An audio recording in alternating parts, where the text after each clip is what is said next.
বাংলাদেশ যাচ্ছে জাতিসংঘে।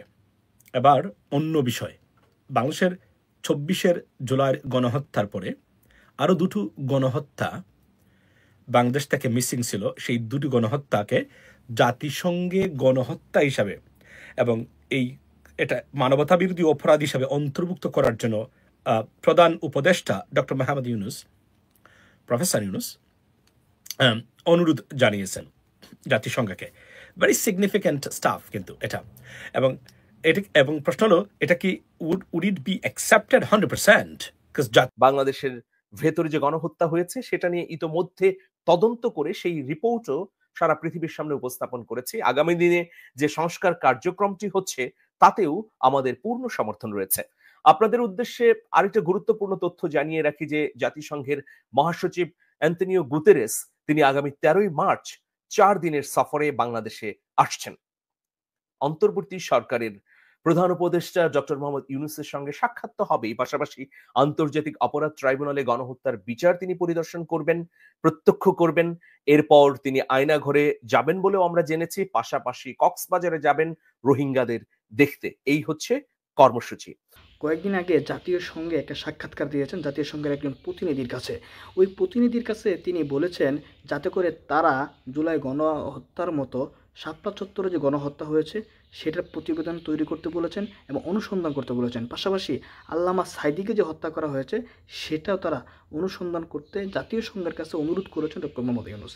দর্শক, ডক্টর ইউনুস যে একটা পাকা খেলোয়াড় এটার মাধ্যমেই বোঝা যাচ্ছে। অর্থাৎ সেনাবাহিনী, ডিজিএফআই, গোয়েন্দা সংস্থার ভিতরে যারা এখন ডক্টর ইউনুসের বিরোধিতা করতেছে মূলত তাদেরকে ফাঁসানোর জন্যই ডক্টর ইউনুস এই শাপলা চত্বর এবং আল্লামা সাইদি হত্যার তদন্ত করতে বলতেছে জাতীয় সংঘকে। তো এই বিষয় নিয়ে আলোচনা করেছেন এম রহমান মাসুম ভাই। তার আলোচনা শুনলে বিষয়টি আলোক কিরলে বুঝতে পারবেন ডক্টর মোহাম্মদ ইউনুস কীভাবে আসলেও তার প্ল্যানটা কাজ করেছেন।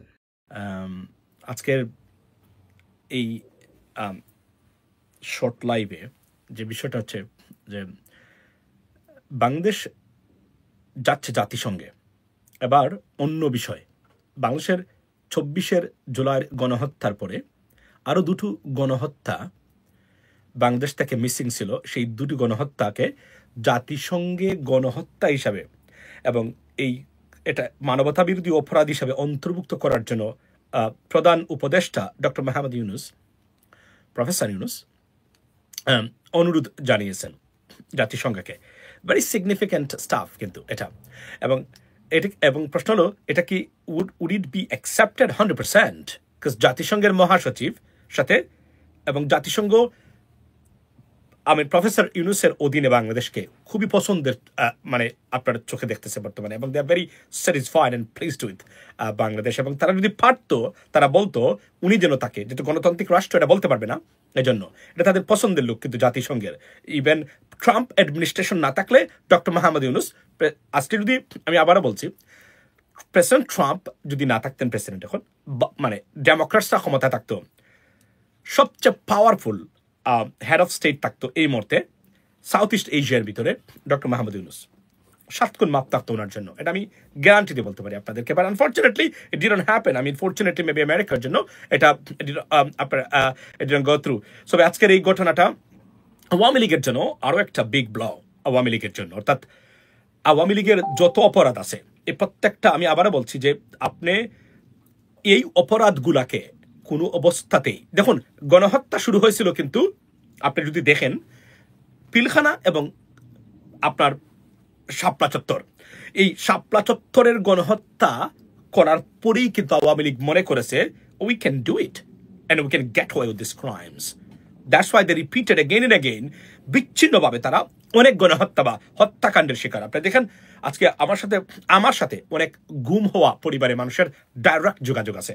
আমি তো শেখ সেলিম তো আসিলই, আরও মানে এটা আমরা ইনিশিয়েট করেছি আয়নাগর, বাট আরও এখনও আছে যাদের সাথে আমার কথা হয়, তারা এখনও তাদের পান নাই। তারা এখনও বিশেষ করে সুয়েলকে তো তারা পান নাই, ছাত্র যুবদল নেতা, মানে এই ধরনের অনেক মানুষ আছেন, ইলিয়াস আলী ভাই, অনেকে এখন পর্যন্ত ফিরে আসেন নাই। কোনো ক্রাইম আওয়ামী লীগকে সাথ দেওয়া যাবে না। কেন দেওয়া যাবে না? এটার প্রথম মানে বক্তব্য হলো ভবিষ্যতের যারা রাজনীতিতে আসবে, ক্ষমতায় আসবেন, এরা যেন বুঝতে পারে যে তাদের ফেট, তাদের পরিণতিটা ঠিক আওয়ামী লীগের মতোই হবে। মনে রাখবেন, বাংলাদেশের নাম্বার ওয়ান বা biggest enemy right now is not India, not poverty. It is corrupted politicians and corrupted political environmental establishments. These are our number one enemy, ladies and gentlemen. They are your enemies. Right? এই যে অবস্থা বাংলাদেশ আছে, ওই অবস্থা থেকে বাংলাদেশ দুই বেলা খেয়ে শান্তিতে বসবাস করার ক্ষমতা রাখে। Because let's not forget, and let me make it clear, age of this population, almost 2/3, under 35 years of age. Think about that. Workforce, energetic. They can do anything, right? They can make Himalaya into a sea. I mean, just give me an example. I mean, tarunner বা শক্তিকে এখানে আমি বোঝাচ্ছি, ladies and gentlemen. সেই জায়গা থেকে আপনি কল্পনা করতে পারেন আমরা পারবো, কিন্তু রাজনীতিবিদদের, দুর্বৃত্তায়িত রাজনীতিবিদদের এই ব্যবস্থার কারণে আপনি দল করেন, যখন দল করেন করবেন, বাট বুঝতে হবে আপনি দল করে কি লাভবান হচ্ছেন। আপনি আপনার entire generation is it right now in limbo. আপনার kids and your grandkids will be in trouble as well. দল, এজন্যই আমি বলছি দলকে দেখে নয়, ব্যক্তিকে দেখে, আইডিওলজিকে দেখে ভোট দিতে হবে, না হলে কোনো আপনার পরিবর্তন আনতে পারবেন না এই জায়গাতে।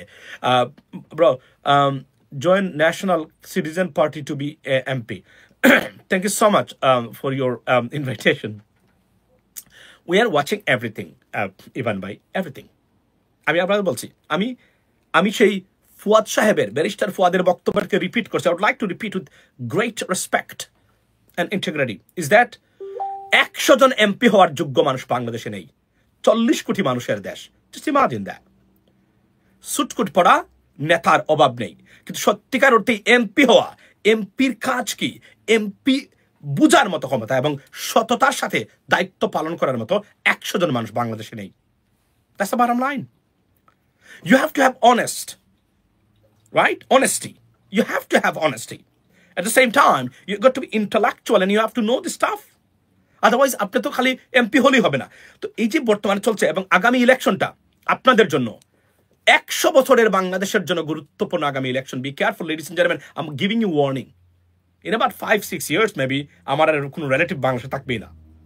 Highest 5-6-7 years, right? থাকবেই না কেউ। দেশটা কার? আপনাদের যারা আছেন তারাই থাকবেন এই দেশে। Be careful if you make a mistake because you like your party, but your party will put you in limbo.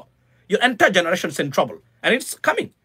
আপনি কল্পনা করেন আজকে 16 বছরে আমি দেখেছি যে স্বাস্থ্য ব্যবস্থার যে ভঙ্গুর অবস্থা, 16 বছরে যত সচিব ছিল, মন্ত্রী ছিল, এদেরকে মার্শাল ল আন্ডারে বিচার করা দরকার এবং দে শুড বি এক্সিকিউটেড। এতটা দুর্বৃত্তায়ন এবং এরা বিবেকহীন কাজ করেছে বাংলাদেশের মানুষের সাথে, এদেরকে কোনোভাবে ক্ষমা করা যায় না।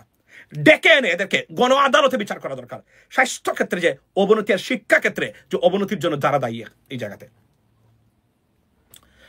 Sylheti Badrul, thank you so much brother. আমি এটা বলতে চাই, আপনার দেখতুন বাসায় আপনাদেরকে শেষ করে দিয়েছে এরা গত 16 বছরে, একদম শেষ করে দিয়েছে। আপনাদের কিছুই নাই। স্বাস্থ্য ব্যবস্থার যে দুর্বৃত্তপনা চলছে এখন, আমি জানি না বর্তমান উপদেষ্টা যাচ্ছেন উনি আসলে কি করতেছেন। উনি ডক্টর না, বাট আমরা জানি না, বাট খুবই অবস্থা খারাপ। আপনি যদি সচেতন না হন বাংলাদেশে আপনি বাঁচতে পারবেন না। আপনার টাকা আছে, পয়সা আছে, বাট আপনি সুচিকিৎসা কোথায় পাবেন এটাও আপনি জানেন না। আমি আমার নিজের অভিজ্ঞতা থেকে অসহায়ের মতো আমি দেখেছি এই ব্যবস্থা। কারণ এমন একটা অবস্থা আপনার যে আপনি টাকা আছে, যাবেন কোথায়? শিশু খাদ্য এতটা অনিরাপদ বাংলাদেশে। 10 years টাইম লিখে দিচ্ছি ইভান ভাই, আপনি লিখে নিতে পারেন। বাংলাদেশের সবচেয়ে বেশি যে রোগের আবির্ভাব ঘটবে আপনার যেটা হবে সেটা হচ্ছে যে কোলন জাতীয় রোগ, ফর এক্সাম্পল কোলন ক্যান্সার, অর্থাৎ পায়ুপথের রোগ সবচেয়ে বেশি হবে। কিডনি ফেলিওর, লিভারের প্রবলেম, বিশেষ করে লিভারের সমস্যাটা মারাত্মক আকার ধারণ করবে in about 10 years time. Why? Because যে ফুড খাচ্ছেন আপনি রীতিমতো বিষ মাখিয়ে দিচ্ছে। আপনাকে বিষ দেওয়া, আপনি জানেন আপনারা যে ফুড খাচ্ছেন এই ফুড হচ্ছে স্লো পয়জন। আপনারা যে ফুড খাচ্ছেন প্রতিদিন বাংলাদেশে আপনাদেরকে স্লো পয়জনিং করা হচ্ছে। Be careful. সচেতন যদি না থাকেন, সচেতনতা না থাকে আপনি নিজের ভিতরে, আপনি বাঁচতে পারবেন না। বাংলাদেশ এমন একটা জানোয়ারের দেশ, এটা এমন একটা জানোয়াররা এই দেশটাকে পরিচালনা করে। রোজার ভিতরে এটা বলতে বাধ্য হলাম, এতটা জানোয়ারেরা, এতটা বিবেকহীন এই রাজনীতিবিদরা আপনাদের, এরা আপনার জন্য কখনোই ভাবেনি। খুবই দুঃখজনক। এবং 99% politicians so selfish, self centred, corrupted and intellectual এবং আনবিলিভেবল। এবং মানুষ যদি এখন না দাঁড়ায়, আপনি এটা পরিবর্তন আনতে পারবেন না। আপনি জানেন খাদ্য ভেজাল, আপনি কল্পনা করেন 16 বছর পরে খাদ্য ভেজাল তাকে কিভাবে একটা আইন করতে পারলো না, ইমপ্লিমেন্টেশন। খাদ্য ভেজাল দেওয়া যাবে না আইনটা, এটা কি কোনো কঠিন কাজ? No, it's not. They want you to be like sick always so that they can rule you, your generations too. কারণ একজন হেলদি মানুষ, healthy people, healthy generation, healthy nation. When you are healthy, your nation is healthy. When your nation is healthy, you are prosperous. You'll get progress. Think about that. এবং এরা কখনোই এটা আপনাকে দেয়নি তারা। এবং এরা এই রাজনীতিবিদরা যখন এসে সব কিছু থেকে আল্লাহ তাআলা যেন সবাইকে, আল্লাহ তাআলা তো হেফাজত, আল্লাহ তো বলছেন, আল্লাহ said that Allah helps those who helps themselves. Be careful. মনে রাখবেন এটা। আল্লাহ আপনাকে এনে এসে খাওয়াবেন, উসিলা করতে হবে আপনাকে। যে অবস্থা চলছে বর্তমানে, খাদ্যের ভেজাল, শিশু খাদ্য, আনবিলিভেবল। প্রত্যেকটা ডাইরেক্ট ফাঁসি দেওয়া দরকার খাদ্য ভেজালকারীদের, ডাইরেক্ট আইন। কিসের এখানে আমি বুঝি না। আর রাস্তাঘাটের মানে ড্রাইভারদের যে সন্ত্রাস, AK-47 রাইফেলস একজনের সাথে থাকা, আর ট্রাক ড্রাইভার যে লেখাপড়া জানে না, জ্যাব্রা ক্রসিং কাকে জানে না, তার মধ্যে কোনো পার্থক্য নেই। এই হলো বাংলাদেশ। বিশ্বাস করেন, আপনাদের বাংলাদেশ এতটা ভঙ্গুর, মানুষ কিছু ধর্মীয় দিক দিয়ে অনুশাসনের কারণে এই দেশ এখনো টিকে আছে। সেটা আমরা প্রমাণ পেয়েছি এই যে আপনার কিসের ভিতরে, এই যে এই সরকার পতনের পরে, যে আওয়ামী লীগ সরকার পতনের পরে পুলিশবিহীন বাংলাদেশ চলেছে। অন্য পৃথিবীর কোনো দেশ এভাবে চলতে পারবে না, আমেরিকা চলতে পারবে না। এটা বাংলাদেশ মানুষ দেখিয়েছে, তারা আসলে শান্তিপ্রিয়। কিন্তু unfortunately this is the reality in Bangladesh, ladies and gentleman. আরো আগে জাতিসংঘের কাছে যাওয়া। আচ্ছা, এখন এটার কনসিকুয়েন্সটা কি? এটা কনসিকুয়েন্স হলো আওয়ামী লীগের জন্য আরো চূড়ান্ত একটা বিগ ব্লো, এবং শেষ হয়ে গেল আওয়ামী লীগের জন্য। অর্থাৎ এই ঘটনাটা জাতিসংঘে মানবতা বিরোধী অপরাধ এবং গণহত্যা, শাপলা চত্বরের বিষয়টা গণহত্যা হিসাবে নিশ্চয়ই এটাকে করা দরকার। এবং আমি সরকারকে ধন্যবাদ দেই যারা এটা, যার মাথা থেকে, আমি মনে করি এটা ডক্টর ইউনূসের মাথা থেকে আসছে। I can pretty sure, I mean guarantee এটা ওনার কাছ থেকে আসছে। এবং আপনারা বলছেন যে হত্যাকাণ্ড ঘটেছে সেটাকে, এবং আলমাদ আরশাদ সাজি সাহেবের রায়কে কেন্দ্র করে যাদেরকে হত্যা করা হয়েছে, এটাকে গণহত্যা, মানবতা বিরোধী। তবে জাতিসংঘের আইনে এগুলা গণহত্যা কোনটাই না। আমি আপনাদেরকে বলি, fine, you should join in NCP. Well, let's see what happens next. Everything under the, on the table, ladies and gentlemen. এবং I'm watching, বলে রমজান পরে I'll move, I will have a big move, about something. So, definitely, এবং দেশেও দেখা হতে পারে আপনাদের সাথে ঠিক ঈদের আগে বা ঈদের পরে, এটুকু under planning everything. Let's see what happens. এবং আমি অনেক ক্ষেত্রেই I was very encouraged to go to and visit Bangladesh. But আমি বললাম না, যে কোনো একটা কারণে আমার মনটা হঠাৎ দুর্বল হয়ে যায়। মানে ইচ্ছা অনিচ্ছার ভিতরে আমি এখন পড়ে গেছি। এটা আনবিলিভেবল। এটা আমার কখনোই হয় নাই, যে কোনো কারণে হোক না কেন। এটা ধরেন something like that, but আমি রেডি, সব কিছু আমার রেডি আছে। আচ্ছা, দিয়ে দিবে বলে মনে হয় ভাই। আচ্ছা, সো এখন যে ঘটনাটা সেটা হলো যে আপনার, আমি আবারও বলছি, you need international style people to run your country. এই ছাগল গদ্দবদের দিয়ে, রাজনীতিবিদদের নামদারি, এদেরকে দিয়ে, আমি রোজা, আমি এটা বলতে চাই না, it's not a good word. এদেরকে দিয়ে বাংলাদেশের রাজনীতি আপনি করবেন না। আমি অনুরোধ করি আপনাদেরকে, আপনারা বিশ্বাস করেন, দল নয় দেশ, আপনার মানুষ বড়, তারপরে দেশ বড়। কারণ যা দেখতে পাচ্ছি আমরা, রিপিটেশন যেন না হয়, এটা যাদের, এবং এটার মূল কারণটা হলো আপনার দেশে একটা প্রতিষ্ঠানেরা দাঁড় করাতে পারে নাই 54 বছরে, এবং 16 বছরে শেখ হাসিনা তার ইচ্ছা মতো তার মনের মাধুরী মিশিয়ে ধ্বংস করে গেছে প্রত্যেকটা প্রতিষ্ঠান আপনার জন্য। আমি বারবার বলছি, এবং এই স্লোগানটা আমি তুলেছিলাম, I can take pride of myself, ladies and gentleman. আমি জানি এগুলা অনেকগুলা বিষয় যেগুলো আমি 6 বছর আগে কথা বলেছি, এগুলো এখন কথা হচ্ছে। আমার কাছে প্রত্যেকটা রেকর্ড আছে, আমার 2 পেজ যদি না দিত পলক এবং তাসরিফ খান শিল্পী, এই যে আরেকটা ভণ্ড প্রতারক তাসরিফ খান, মনে আছে? এই বন্ডদের মুখোশ আমি খুলে দিয়েছিলাম। ইভান ভাই আছেন এখানে, উনি জানেন, আপনারা অনেকেই জানেন। এই ফারাজ করিম, তাসরিফ খান, সুলাইমান সুকন, ব্যারিস্টার সুমন, প্রথম আমি ধরেছি এদেরকে একদম। ঠিক তারপরের দিনই ইলিয়াস ভাই ভিডিও বানাইছিল ব্যারিস্টার সুমনকে নিয়ে, আমাকেও নিয়ে, সেখানে আবার কথা বলছিল ওই বিষয়টাতেই। আমার মনে আছে এখন পর্যন্ত। এদেরকে আমরা তুলেছি, এবং ফারাজ করিম দেখেন তাকে কিভাবে তার মুখোশটা উন্মোচন করে দিয়েছিল মানুষের কাছে, বন্ড প্রতারক। এবং একটা তাসরিফ খান, সে দেখেন এখন বিপ্লবী সেজেছে। এখন এই বন্ড প্রতারকদের বিরুদ্ধে সচেতন থাকবেন। আস্ত বড় একটা বন্ড। আওয়ামী লীগ থাকলে, তাসরিফ খান থাকতো আওয়ামী লীগের অন্যতম। এই শিল্পী যে কি গান একটা গাইছে, ওই যে নদীনার, মানে সাগর নিয়া, yes, absolutely. We talked about it. এবং ফারাজ করিমকে কি করেছিল আপনারা জানেন, সারা রাউজানের মানুষ ফারাজ করিমের মুখোশ জানে যে উন্মোচন করেছিল। আমার সাথে হাজার হাজার মানুষের যোগাযোগ ছিল রাউজানের। আমি বাংলাদেশের প্যালেস্টাইন যাকে বলি আমরা, আপনার এই আমার আগের পেজে এগুলা সব ছিল। আচ্ছা, মানুষ অনেক বড়, কথাটি একেবারেই সত্য। আমি তো বলছি যে দল নয়, আপনার মানুষকে বাঁচান। আমি বলছি না 10 years টাইম ডাক্তারদের কাছে মানুষ মিছিল নিয়ে প্রসেশন নিয়ে যাবে, ডাক্তাররা সিরিয়াল দিতে পারবে না, এমন একটা সিচুয়েশন সৃষ্টি হবে। খালি কলন ক্যান্সার, কলন পর্যন্ত পায়ুপথের ক্যান্সার, পাইলস হবে আপনার, pile will lead to a cancer. That's what, because of your food, what you are eating right now is dangerous. এবং আরো একটা জিনিস আমি আপনাদেরকে বলি যে, আচ্ছা, I got to pick up Fardin as well. That's why I come here. আপনার এই যে কি বলে একটা জিনিস হচ্ছে, সেটা হলো যে বলে গেলাম। আচ্ছা, আপনারা ইফতার করেন, আপনারা আপনি জানেন আমি বাহিরে ইফতার করা ছেড়ে দিয়েছি অলমোস্ট। ওয়াই? আমার ওয়াইফ বানায় ইফতার। ওয়াই? বিকজ আমার নিউট্রিশিয়াস ভ্যালিউ এবং আমার কাস্টম, আমি কাস্টম মেড ইফতার আমার জন্য। আমি কি খাই, আমি হেলথ কনসিয়াস মানুষ, কিন্তু আমি কি খাই এগুলো আমি আমার বিশ্বাস করেন এগুলো আমার মতো করে আমি সাজাই, বুঝছেন?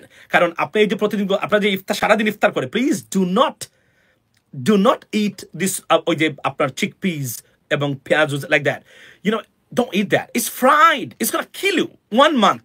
It's gonna destroy your health. আমাদের সিলেটের ঐতিহ্যবাহী একটা জিনিস আছে, সেটা হচ্ছে খিচুড়ি। যাও বলে আমরা সিলেটি ভাষায় আমরা যাও বলে আমরা খিচুড়ি, যদি আমরা খিচুড়ি বলি, বাট ঢাকাতে খিচুড়ি হচ্ছে অন্যটা, আপনারা জানেন এটা। মানে এই যে যেটাকে আমরা বলি ওই যে অট মিল্ক আছে না, অট মিল, যেটা 5 স্টার রেস্টুরেন্টে গেলে আপনি দেখবেন সকাল ব্রেকফাস্টে আমরা খাই অট মিল, very healthy.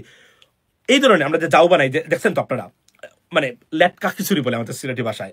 Let me make it clear, please, it is more healthier than those staff. এবং বাজার থেকে এই যে দুলা বালিতে দেওয়া, পচা তেলের ফ্রাইড খাচ্ছেন, don't eat that. Maybe 1 day, maybe 2 days, but do not eat every day. You gotta kill yourself. You will develop cholesterol, first of all, high blood pressure because of ওই যে পচা তেল। কারণ এরা তো বাংলাদেশের কোন হোটেলগুলো খাওয়ার অবস্থা ভয়াবহ। Be careful what you are eating right now. তার চেয়ে আমি আপনাদেরকে বলি, এবং এই যে চানা খান, আপনারা সবাই চুলা খান না, আপনারা দেখেন একটা জিনিস, আমি কিভাবে মানে এই যে চিকপিস খাই, মানে যেটা চানা বলি আমরা, আপনারা জানেন আমি ফ্রাইড যেটা ওই যে বাজি করা হয় চানা আছে না, চানা পেঁয়াজু যেটাকে বলি, I don't it like that. আমি এটা খাই শুধুমাত্র ভিজিয়ে রাখি, এবং এখানে বর্তমানে তো বেরোচ্ছে, আপনারা জানেন যে একদম এটা ফিল্ড অফ, অর্থাৎ আর আপনাকে চুলাইতে হবে না, একদম খোসা ছাড়াই এটা আছে। তো এগুলো আমি 2 মুঠ খাই প্রতিদিন ইফতারের সাথে। হোক, আমি গতকালকে কি খাইছি আমরা, মানে গরুর মাংস দিয়ে, গরুর গোস্ত দিয়ে মানে বিরিয়ানি, লাইক মানে আপনার আখনির মতো যেগুলা, এটার সাথে আমি 2 মুঠি চানা খেয়েছি, যেটাকে চিকপিস বলি। It's all about protein. Number 1, if you want keep you healthy, number 1, একটা ব্যানানা খাবেন প্রতিদিন, একটা ব্যানানা, 2টা ডিম খাবেন, 2টা ডিম, একটা ব্যানানা, এবং এই ধরনের 2 মুঠো, এবং চেষ্টা করবেন বাজা পোড়া না খেতে, বুঝছেন? It's very very important ladies and gentleman. কারণ ভাই চেনা ভিজিয়ে খেলে ভালো শরীরের জন্য, yes, number 1 as a protein. If you want to build body, for example, আপনি জানেন আমি যে জিম করি আজকে এতদিন ধরে, সমানভাবে আপনারা দেখেন না আমার কিন্তু natural level, I'm not a body builder, but I keep myself toned up, right? Because এটা কি জানেন, banana, eggs, right? Banana, eggs, chickpeas, number 1 protein in it. বিশেষ করে ডিম এবং আর চিকেন এবং গরু মাংস। আই লাইক মিট, ফারদিনও আমরা একইভাবেই, আমরা দুইজনে মিট প্রিয়, আমরা মিট থাকলে আমাদের, তবে chicken is safest meat, in terms of মানে মিট, মানে প্রোটিনের source, number 1 source chicken, number 1, এবং গরুর মাংস আছে, বাট গরু they have lots of iron and B12, all the stuff. So এটাই, be careful what you are eating right now, it's very very important.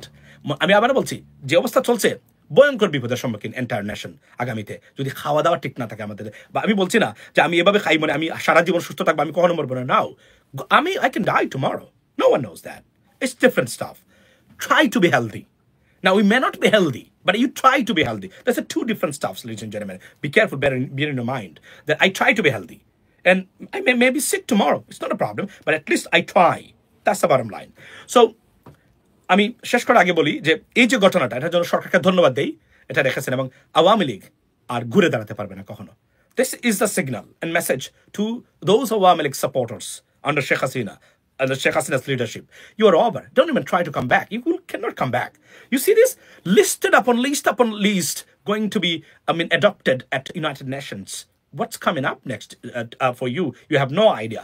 Jatishango, totally Sheikh Hasina, sorry, Dr. Mohammad Yunusের পক্ষে এবং entire জাতিসংঘ, they are watching it, they're very pissed off, they're very angry at Sheikh Hasina. Trust me. So এই জায়গা থেকে কোনো ধরনের benefit পাবেন না।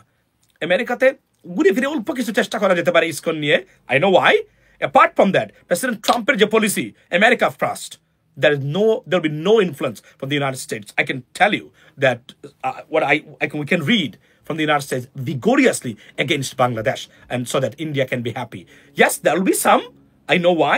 There are some people, they will try their best, definitely, but ওই যে vigorously বাংলাদেশকে যেভাবে আওয়ামী লীগ প্রচার করেছে, স্যাংশন দেওয়া হবে, এই দেওয়া হবে, মানে হচ্ছে আমেরিকান গভর্নমেন্ট তাদের। Be careful. It is over right now. এজন্য আওয়ামী লীগের যারা আছেন সময় আছে, get integrated into the new system. Leave your party, right? Because they will never become back. Able to come back into power for next 20-30 years. I can tell you that, right? To কি করবেন? মরবেন, দেশ ছেড়ে যাবেন, পরিবার আছে। Get integrated into the society again, and as a citizen of Bangladesh. আর যারা criminals আছে, গণহত্যাকারী, লুটপাটকারী, we will see, and the law will definitely, will be applied, according to the system. That's the bottom line, ladies and gentlemen. So, 2025 এই মুহূর্তে রাত 9:58 প্রিয় দর্শক, আমাদের আজকের আলোচনার বিষয় হচ্ছে আর্মি চিফের বক্তব্যের পর জাতিসংঘের স্মার্ট গেম। এই বিষয়ের উপর আপনাদের কোনো মতামত বা প্রশ্ন যদি থেকে থাকে আমরা অবশ্যই জেনে নিতে চাই। প্রিয় দর্শক, আপনারা জানেন বাংলাদেশের সেনাবাহিনী প্রধান গত 25শে ফেব্রুয়ারি একটি অনুষ্ঠানে বাংলাদেশের জনগণের উদ্দেশ্যে সতর্ক বার্তা দেন। সেই সতর্ক বার্তায় তিনি বেশ কিছু দিক তুলে ধরেছিলেন। আমি একটু আরেকবার আপনাদের সামনে তা উপস্থাপন করতে চাই। জেনারেল ওয়াকারুজ্জামান বলেছিলেন যে আমি আপনাদের সতর্ক করে দিচ্ছি, পরে বলবেন যে আমি সতর্ক করিনি। আমি আপনাদের সতর্ক করে দিচ্ছি, তিনি দ্বিতীয়বার এই কথাটি বলেন। আপনারা যদি নিজেদের মধ্যে ভেদাভেদ ভুলে একসঙ্গে কাজ না করতে পারেন, নিজেরা যদি কাদা ছুড়াছুড়ি করেন, মারামারি কাটাকাটি করেন, এই দেশ এবং জাতির স্বাধীনতা সার্বভৌমত্ব বিপন্ন হবে। আমি আজকে বলে দিলাম, নইলে আপনারা বলবেন যে আমি আপনাদের সতর্ক করিনি। এই দেশ আমাদের সবার, আমরা সবাই সুখে শান্তিতে থাকতে চাই, আমরা চাই না হানাহানি কাটাকাটি মারামারি। তিনি সতর্ক করার কথা তার বক্তব্যের এই অংশটুকুর মধ্যে 3 বার বলেছেন। প্রিয় দর্শক, জেনারেল ওয়াকারুজ্জামানের এই বক্তব্য নিয়ে নানা ধরনের আলোচনা সমালোচনা বিতর্ক হয়েছে। অনেকে ইতিবাচক ভাবে নিয়েছেন, আবার অনেকে নিয়েছেন নেতিবাচক ভাবে। তবে তার বক্তব্যের মধ্য দিয়ে এটা স্পষ্ট যে গণ অভ্যুত্থানের পর প্রতিষ্ঠিত অন্তর্বর্তীকালীন সরকার এবং এই সরকারের প্রধান ডক্টর মোহাম্মদ ইউনূসকে নিয়ে আগামী দিনে একটা ষড়যন্ত্র হতে পারে। সেই ষড়যন্ত্রের মধ্য দিয়ে বিরোধী পক্ষ বা বাংলাদেশ বিরোধী পক্ষের নানা ধরনের এজেন্ডা বাস্তবায়িতও হতে পারে। আমি এটাই মোটা দাগে এই বক্তব্যের সারমর্ম হিসেবে ধরে নিচ্ছি। এখন অনেকে বলেছেন যে এই ষড়যন্ত্রের সঙ্গে অনেকে যুক্ত রয়েছেন, আবার কেউ কেউ বলেছেন যে সেনা প্রধান পরোক্ষভাবে আসলে সতর্কতার নামে একটা থ্রেট দিয়ে গেলেন। আবার কেউ কেউ বলেছেন যে না, জাতির একটা গুরুত্বপূর্ণ ইনস্টিটিউটের প্রধান হিসেবে তিনি যথার্থ কাজই করেছেন। কিন্তু আমি এর পরের ঘটনার ধারাবাহিকতা আপনাদের সামনে তুলে ধরলে স্পষ্ট হবে যে আর্মি চিফের বক্তব্যের পর জাতিসংঘের পক্ষ থেকে বাংলাদেশকে নিয়ে একটা স্মার্ট গেম আমরা দেখতে পাচ্ছি। এটা বাংলাদেশের মানুষের জন্য আমি ইতিবাচকই মনে করব। ধারাবাহিকভাবে আমি এই গেমের ভেতরে প্রবেশ করতে চাই যে জাতিসংঘের স্মার্ট গেমটি কি। দেখুন, 25শে ফেব্রুয়ারি 2025 তারিখে সেনাপ্রধান এই বক্তব্য দিলেন, আর 27শে ফেব্রুয়ারি 2025 তারিখে অন্তর্বর্তী সরকার এবং সরকার প্রধান ডক্টর মোহাম্মদ ইউনূসের প্রতি পূর্ণ সমর্থন প্রকাশ করে সারা বিশ্বকে জানিয়ে দিলেন যে জাতিসংঘ বাংলাদেশের অন্তর্বর্তী সরকার এবং ইউনূসের পক্ষে রয়েছে। সরাসরি এই কথাগুলো বললেন জাতিসংঘের মহাসচিব অ্যান্তনিও গুতেরেস। তিনি বলেছেন যে জাতিসংঘ বাংলাদেশের সংস্কারে সহায়তা করতে প্রস্তুত। নিউ ইয়র্কে যখন জাতিসংঘের সদর দপ্তরে প্রধান উপদেষ্টা দেখা করেন জাতিসংঘের মহাসচিবের সঙ্গে, এটা আসলে 26শে সেপ্টেম্বর, মানে এটা আসলে দুঃখিত, এটা আসলে 26 তারিখে ঘটনা। তো যাই হোক প্রিয় দর্শক, আমরা ২৭ তারিখে এই খবরটি আমাদের গণমাধ্যমে পেয়েছি। তো সেখানে জাতিসংঘ মহাসচিব স্পষ্টভাবেই বলেছেন যে আমরা বাংলাদেশের পক্ষে রয়েছে। বাংলাদেশের ভেতরে যে গণহত্যা হয়েছে সেটা নিয়ে ইতোমধ্যে তদন্ত করে সেই রিপোর্টও সারা পৃথিবীর সামনে উপস্থাপন করেছি। আগামী দিনে যে সংস্কার কার্যক্রমটি হচ্ছে তাতেও আমাদের পূর্ণ সমর্থন রয়েছে। আপনাদের উদ্দেশ্যে আরেকটা গুরুত্বপূর্ণ তথ্য জানিয়ে রাখি যে জাতিসংঘের মহাসচিব অ্যান্তনিও গুতেরেস তিনি আগামী ১৩ই মার্চ ৪ দিনের সফরে বাংলাদেশে আসছেন। অন্তর্বর্তী সরকারের প্রধান উপদেষ্টা ডক্টর মোহাম্মদ ইউনূসের সঙ্গে সাক্ষাৎ তো হবেই, পাশাপাশি আন্তর্জাতিক অপরাধ ট্রাইব্যুনালে গণহত্যার বিচার তিনি পরিদর্শন করবেন, প্রত্যক্ষ করবেন। এরপর তিনি আয়নাঘরে যাবেন বলেও আমরা জেনেছি, পাশাপাশি কক্সবাজারে যাবেন রোহিঙ্গাদের দেখতে। এই হচ্ছে কর্মসূচি। আপনারা জানেন যে ৩ মাস আগে যখন বাংলাদেশে জুলাই আগস্ট গণহত্যার বিচারের জন্য জাতিসংঘের তদন্ত দলকে ডক্টর মোহাম্মদ ইউনূস আহ্বান জানান, তখনও এটা নিয়ে প্রশ্ন উঠেছিল যে খাল কেটে কুমির আনার মতো ঘটনা কি ঘটতে যাচ্ছে। কিন্তু আমরা দেখলাম যে ৩ মাসের মধ্যেই পরিপূর্ণ পেশাদারিত্বের সঙ্গে জাতিসংঘের তদন্ত টিম একটা পূর্ণ তদন্ত রিপোর্ট জাতির সামনে প্রকাশ করলো। এর মধ্য দিয়ে এটা স্পষ্ট হয়ে গেল যে জুলাই আগস্ট আন্দোলনে একটা গণহত্যা হয়েছে। এই গণহত্যার পেছনে কারা কারা প্রকৃত অর্থে দোষী। এখন বাংলাদেশ যদি আন্তর্জাতিক অপরাধ আদালত আইসিসিতে যেতে চায় তাহলে জাতিসংঘের এই প্রতিবেদন কার্যকর ভূমিকা রাখবে। প্রিয় দর্শক, এখন আমি আসতে চাই যে আজকেই অন্তর্বর্তী সরকারের প্রধান উপদেষ্টা ডক্টর মোহাম্মদ ইউনূসের সঙ্গে জাতিসংঘের আবাসিক সমন্বয়কারী যিনি রয়েছেন গুইন লুইস এবং জাতিসংঘের আবাসিক দপ্তরের যিনি জ্যেষ্ঠ মানবাধিকার উপদেষ্টা হুমা খান, এই দুজন ব্যক্তি দেখা করেছেন ডক্টর মোহাম্মদ ইউনূসের সঙ্গে। তো ডক্টর মোহাম্মদ ইউনূস দেখা করার পরে গুরুত্বপূর্ণ ৩টি বিষয়ে আলোকপাত করেছেন। প্রথম বিষয় হচ্ছে যে আপনারা জানেন যে ২০১৩ সালের ৫ই মে শাপলা চত্বরে হেফাজতের সমাবেশে একটা হত্যাকাণ্ড সংগঠিত হয়। এর বাইরে আপনারা জানেন যে মাওলানা দেলোয়ার হোসেন সাঈদীর রায় ঘোষণার পর সারা দেশে যে প্রতিবাদ সমাবেশ হয়, প্রতিবাদ মিছিল হয়, সেখানে পুলিশ ব্যাপক হত্যাযজ্ঞ পরিচালনা করে।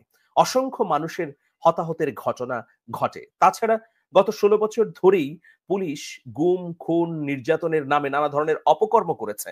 স্পষ্টভাবেই ডক্টর মোহাম্মদ ইউনূস এই গুইন লুইস এবং হুমা খানকে বলেছেন যে শাপলা চত্বরে আন্দোলনকারীদের উপর দমনপীড়ন, দেলোয়ার হোসেন সাঈদীর বিরুদ্ধে রায় ঘোষণার পর আন্দোলনকারীদের উপর পুলিশের নিষ্ঠুরতা এবং বছরের পর বছর ধরে ঘটে যাওয়া বিচার বহির্ভূত হত্যাকাণ্ডের ঘটনা যেন জাতিসংঘ কর্তৃক নথিভুক্ত করা হয়। এটা খুবই একটা গুরুত্বপূর্ণ ব্যাপার। দেখুন যে প্রধান উপদেষ্টা বললেন যে এই দেশে জনগণের বিরুদ্ধে সংগঠিত সব নৃশংসতার যথাযথ নথিভুক্তির প্রয়োজন রয়েছে। যদি এসব ঘটনার যথাযথ নথিভুক্ত না করা হয় তাহলে সঠিক তথ্য জানা এবং ন্যায় বিচার নিশ্চিত করা কঠিন হবে। এর পরিপ্রেক্ষিতে গুইন লুইস তিনি বলেছেন যে জনগণের উপর ঘটে যাওয়া নৃশংসতার ঘটনাসমূহ যথাযথভাবে অধিভুক্ত করতে জাতিসংঘ প্রযুক্তিগত সহায়তা প্রদান এবং এ বিষয়ে বাংলাদেশের মানুষের সক্ষমতা বৃদ্ধিতে পরিপূর্ণভাবে সহায়তা দিতে প্রস্তুত রয়েছে। এবং তিনি আরো স্পষ্ট করলেন যে বাংলাদেশে জাতিসংঘের যে আবাসিক টিম রয়েছে তারা সামগ্রিকভাবে ডক্টর মোহাম্মদ ইউনূস সরকারের পরিচালিত সব কাজে সহযোগিতা করবে। প্রিয় দর্শক, শুধু তাই নয়, ডক্টর মোহাম্মদ ইউনূস তাদেরকে বললেন যে আমরা অত্যন্ত খুশি যে জাতিসংঘ মানবাধিকার লঙ্ঘনের উপর প্রতিবেদন প্রকাশ করেছে। এটি প্রকাশ করা সহজ কাজ ছিল না, তবে যথাসময়ে এটি তারা প্রকাশ করেছে। এখন দেখুন প্রিয় দর্শক, যারাই বা যেভাবেই বলুন না কেন যে সেনাপ্রধানের বক্তব্যের মধ্য দিয়ে একটা আশঙ্কা প্রকাশিত হয়েছে যে গণ অভ্যুত্থানের পর এই গণ অভ্যুত্থান সমর্থিত যে সরকারটি প্রতিষ্ঠিত হয়েছে সেই সরকারকে ফেলে দেবার বা সরকারকে হটানোর জন্য একটা চক্রান্ত চলছে। এখন এই চক্রান্তটা কোন কোন জায়গা থেকে হতে পারে? অনেকগুলো জায়গা থেকে হতে পারে। যেমন এক্সট্রা টেরিটরি কনস্পিরেসি, মানে আমাদের বাইরের দেশ থেকে হতে পারে, দেশের অভ্যন্তরে হতে পারে, শৃঙ্খলা বাহিনীকে লেলিয়ে দিয়ে হতে পারে। এই যে কতগুলো বিষয় রয়েছে বা কতগুলো জায়গা রয়েছে যে জায়গাগুলো থেকে বাংলাদেশকে আবারও অস্থিতিশীল করার ষড়যন্ত্র হতে পারে বলে আমরা ধারণা করি, সেই জায়গাগুলোকে কিন্তু জাতিসংঘের মহাসচিব অ্যান্তনিও গুতেরেস একটা স্পষ্ট বার্তা দিয়ে দিলেন। অ্যান্তনিও গুতেরেস এটাও বলেছেন যে বাংলাদেশের সেনাবাহিনীর মধ্য থেকে যেসব সদস্য শান্তি রক্ষী মিশনে যায় তারা জাতিসংঘের শান্তিরক্ষী মিশনের জন্য খুবই গুরুত্বপূর্ণ ভূমিকা পালন করেন। সেনাবাহিনীরও তিনি প্রশংসা করেছেন। এর মধ্য দিয়ে পরোক্ষভাবে সেনাবাহিনীর প্রতিও একটি মেসেজ জাতিসংঘের পক্ষ থেকে দিয়ে দেওয়া হলো যে বর্তমান অন্তর্বর্তী সরকার যে কাজটি করছে সেই কাজ পরিপূর্ণভাবে সম্পন্ন করতে জাতিসংঘের সাপোর্ট রয়েছে। জাতিসংঘ এই সরকারের সফলতা দেখতে চায়। প্রিয় দর্শক, তাহলে আমরা কি দেখছি যে আর্মি চিফের বক্তব্যের পর জাতিসংঘ কিন্তু সকল ষড়যন্ত্রকে প্রত্যক্ষ পরোক্ষভাবেই নস্যাৎ করে দিল এর মহাসচিবের একটি বক্তব্যের মধ্য দিয়ে। কারণ আমরা জানি যে একটা সরকারকে উৎখাত করার দুটো বৈধ পদ্ধতি থাকে। একটা পদ্ধতি হচ্ছে যে ভোট দেওয়ার মাধ্যমে, আরেকটা পদ্ধতি হচ্ছে গণ অভ্যুত্থান। ভোটাধিকার প্রয়োগ এটা তো একটা স্বাভাবিক পদ্ধতি, আর গণ অভ্যুত্থান এটা হচ্ছে জনগণের স্বতঃস্ফূর্ত অংশগ্রহণ। আমরা যেটা দেখলাম যে যেহেতু গত 16 বছর ধরেই ভোটাধিকার লঙ্ঘিত হয়েছে, বিঘ্নিত হয়েছে, তো এর পরিপ্রেক্ষিতেই জুলাই আগস্টে সারা দেশের মানুষ রাস্তায় নেমে এলো এবং আওয়ামী লীগ সরকারের পতন ঘটলো। শেখ হাসিনা পালিয়ে গেলেন ভারতে। তো দেখুন যে এটা হচ্ছে, এই দুটো পন্থাই হচ্ছে বৈধ, কিন্তু এর তৃতীয় পন্থাও আছে, চতুর্থ পন্থাও আছে, সেগুলো হচ্ছে অবৈধ। এখন এই গণ অভ্যুত্থানের পর যে সরকারটি প্রতিষ্ঠিত হয়েছে দল, মত, পথ সবার সমর্থনে, সেই সরকারকে নিয়ে আবার নানা ধরনের চক্রান্ত ষড়যন্ত্র চলছে। এখন হ্যাঁ, এটা তো স্বাভাবিক যে এই সরকারও 5ই আগস্টের পর থেকে এই সময় পর্যন্ত যদি আমরা ধরি অনেক ধরনের ব্যর্থতার নজির দেখিয়েছে, কিন্তু দু একটি ক্ষেত্রে অভাবনীয় সাফল্যও দেখিয়েছে। যেমন প্রাতিষ্ঠানিক দুর্নীতি একেবারে বন্ধ হয়ে গেছে বলা যায়। ধরুন আমরা ব্যাংক খাতের লুটপাট বা দুর্নীতির কথা যদি বলি, যে রাষ্ট্রীয় পৃষ্ঠপোষকতায় আগে ব্যাংক খাতে লুটপাট হয়েছে, সেটা কিন্তু এই সময়ে এসে হচ্ছে না। এ ধরনের আরো প্রাতিষ্ঠানিক অনেক বিষয়ে স্বচ্ছতা এসেছে। তবে সামগ্রিক অর্থে যে 16 বছরের যে জঞ্জাল বা 16 বছরের যে অপশাসন, সেটা একেবারে দূর হয়নি। আমরা যে ধরনের কাঙ্ক্ষিত সরকার প্রত্যাশা করেছিলাম সেই ধরনের আমরা চিহ্ন দেখছি না। যেমন অনেক উপদেষ্টা সঠিক সময়ে সঠিক কাজটি করতে পারছেন না, এই ধরনের দুর্বলতা প্রকট থেকে প্রকটতর হচ্ছে। কিন্তু এখন পর্যন্ত আমরা যা দেখছি, সাধারণ মানুষের সাথে কথা বলে, যে মানুষের সমর্থন আছে, তারা এই সরকারকে সফল হিসেবে দেখতে চায়। সফল হলে তারাও খুশি হবে। তো এই জন্যেই আসলে সরকারের ভেতর থেকেও একটা সন্দেহ, সংশয়, অবিশ্বাস তৈরি হওয়ার সুযোগ আমরা দেখছি। কিন্তু আর্মি চিফের বক্তব্যের পর সেটা ডালপালা আরো বিস্তৃত হতে দেখলাম। তবে জাতিসংঘের মহাসচিব পূর্ণ সমর্থন দিয়ে দিলেন। এর মধ্য দিয়ে এটার তাৎপর্য এটাই যে জাতিসংঘ পরিপূর্ণভাবে সংস্কার দেখতে চায়, গণহত্যার বিচার দেখতে চায়, সবশেষে একটা সুষ্ঠু, সুন্দর, গ্রহণযোগ্য এবং সবার অংশগ্রহণে নির্বাচনও দেখতে চায়। আর আরেকটি তাৎপর্যপূর্ণ বিষয়, আপনারা থাম্বনেইলে মাওলানা দেলোয়ার হোসেন সাঈদীর ছবি দেখছেন। তো তার বিচারটি হয়েছিল আন্তর্জাতিক অপরাধ ট্রাইব্যুনালে। সেই বিচার নিয়ে দেশে বিদেশে নানা ধরনের উষ্মা দেখতে পেয়েছি, নানা ধরনের বিতর্ক উস্কে দেওয়া হয়েছে। সেই সময় এর প্রতিবাদে জনতা যে রাজপথে নেমে এসেছিল, সেই জনতার উপরে, জনতা বলি, অনেকে বলবেন যে জামাত সমর্থকরা বা মাওলানা দেলোয়ার হোসেন সাঈদীর ভক্তবৃন্দ, যাই বলি না কেন, তারাও তো জনতার অংশ। তারা যে রাজপথে নেমে এসেছিল, নেমে আসার পর পুলিশি নিষ্ঠুরতার শিকার হয়। আজকে গুইন লুইস এবং হুমা খানের সঙ্গে বৈঠকে স্পষ্টভাবেই প্রধান উপদেষ্টা সেই হত্যাকাণ্ডের চুলচেরা নথিভুক্ত করার জন্যও জাতিসংঘের প্রতি আহ্বান জানিয়ে স্পষ্ট করে দিলেন যে বাংলাদেশে যে কোনো গণহত্যাকে আন্তর্জাতিকভাবে স্বীকৃতি দেয়া প্রয়োজন। প্রিয় দর্শক, আপনারা জানেন যে 3টি গণহত্যার ঘটনা আসলে সাধারণত বা আসলে সামনে আসে। একটি হচ্ছে শাপলা চত্বরের গণহত্যা, আরেকটি হচ্ছে বিডিআর হত্যাকাণ্ড, আর অন্যটি হচ্ছে যে এই জুলাই আগস্টের গণহত্যা। এবারই প্রথম প্রধান উপদেষ্টার মুখ থেকে আমরা শুনলাম যে মাওলানা দেলোয়ার হোসেন সাঈদীর গণহত্যার বিষয়টিও সাঈদীর সময়ে যে প্রতিবাদ হয়েছিল, সেই সময় পুলিশি নিষ্ঠুরতা এবং অসংখ্য কয়েকশো মানুষ সেই সময় মৃত্যুবরণ করেছিলেন, সেই গণহত্যার বিষয়টিও আন্তর্জাতিকভাবে স্বীকৃতির মধ্যে আনতে হবে। প্রিয় দর্শক, অনেকে আমার সঙ্গে যুক্ত হয়েছেন। আলোচনা শুনেছেন, শুনে বুঝতে পেরেছেন ডক্টর মোহাম্মদ ইউনূস আসলে কী করতে চাচ্ছেন। ডক্টর ইউনূসকে হয়তো অনেকে কাঁচা মনে করতেছেন বা অনেকে মনে করতেছেন তিনি কিছু করতে পারতেছেন না, হয়তোবা তিনিও কিছু করতে পারতেছেন না, কিন্তু কিভাবে যে করতে হবে বিষয়গুলো সেগুলো হয়তোবা আমার মনে হয় যে তিনি খুব ভালো জানেন। এটা ওই আগের তত্ত্বাবধায়ক সরকারের মতো না যে একটা হুমকি দামকি দিবেন তিনি চলে যাবে। তিনি অনেক হুমকি দামকি খেয়েছেন, আমরা তার কথাবার্তা এবং সেনাপতনের কথাবার্তা বুঝতে পেরেছি। তো এই হুমকি দামকি খেয়েও তিনি আছেন এবং তার যে প্ল্যান সেটা তিনি করে যাচ্ছেন, তার মানে তিনি করে যাবেন। যারা তার বিরুদ্ধে ষড়যন্ত্র বা গোয়েন্দা সংস্থা যারাই কাজ করতেছে একসময় তারা শিক্ষা পাবে এবং তারা ধরাও খাবে, সেই অপেক্ষায় আমরা থাকতে হবে।